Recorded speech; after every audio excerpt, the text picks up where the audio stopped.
क्या आपके प्रोजेक्ट में भी ऐसा होता है? वेंडर बोलता है सर काम प्रोग्रेस में है, साइड इंजीनियर बोलता है सर काम तो लगभग कंप्लीट हो गया है और रनिंग बिल भी तभी आ जाता है। लेकिन ऑनर को कभी भी ये क्लियर नहीं होता है कि एक्चुअल काम कितना हुआ है, कितना पेंडिंग है और प्रोजेक्ट डेडलाइन से हम आगे चल रहे हैं या फिर पीछे। और यहीं पर डेली प्रोग्रेस रिपोर्ट की जरूरत पड़ती है क्योंकि साइट पर रोज अलग अलग प्रॉब्लम्स आती है। कभी मटेरियल नहीं पहुंचता है, कभी fire pipeline HVAC duct line से क्लैश कर जाती है और ड्राइंग अप्रूवल कभी कभी पेंडिंग होती है, कभी मैन पावर कम होते हैं और कभी कभी पूरी टीम साइट पर होते के बावजूद भी एक्चुअल आउटपुट जो निकलना चाहिए था उस साइट से उस दिन वो नहीं निकल कर पाता है। अगर ये चीज़ें रोज ट्रैक नहीं की गई तो ये डिले धीरे धीरे बढ़ता रहेगा और जब तक बात ये मैनेजमेंट तक पहुंचती है तब तक प्रोजेक्ट काफ़ी पीछे हो चुका होता है। डीपीआर में ये सिर्फ नहीं लिखा होना चाहिए कि आज पाइपलाइन का काम किया जाना है, उसमें ये क्लियर होना चाहिए कि आज का टारगेट कितना था और आज हमारी टीम ने मिलकर कितना काम कंप्लीट किया, कितने मैन पावर लगे थे उस काम को करने के लिए, काम कम हुआ तो क्यों हुआ, प्रॉब्लम सॉल्व कौन करेगा और उस प्रॉब्लम को कब तक सॉल्व किया जाने वाला है। जब किसी भी काम का रिस्पॉन्सिबल पर्सन और डेडलाइन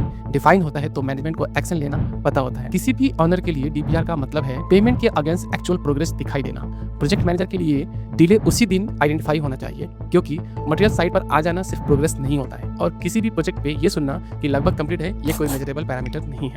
हमारा सिंपल सा एक रूल है, no progress without measurement, no delay without reason, no issue without owner, no owner without deadline. अगर आप भी अपने प्रोजेक्ट का एक्चुअल डेली प्रोग्रेस ट्रैक करना चाहते हैं तो कमेंट बॉक्स में लिखें डीपीआर और हम आपके लिए ready to use fire safety protection daily progress report का फॉर्मेट शेयर करेंगे जिससे आप अपने प्रोजेक्ट पर man power, target versus actual work, material blockage, responsibility और नेक्स्ट डे का प्लानिंग ट्रैक कर सकते हैं। नमस्कार दोस्तों, मैं हूं दिलशाद और मेरा टारगेट सिंपल सा है कि मैं आपके प्रोजेक्ट को टाइम पे कंप्लीट कर सकूं और आपके फायर सेफ्टी चैलेंजेस को सॉल्व कर सकें।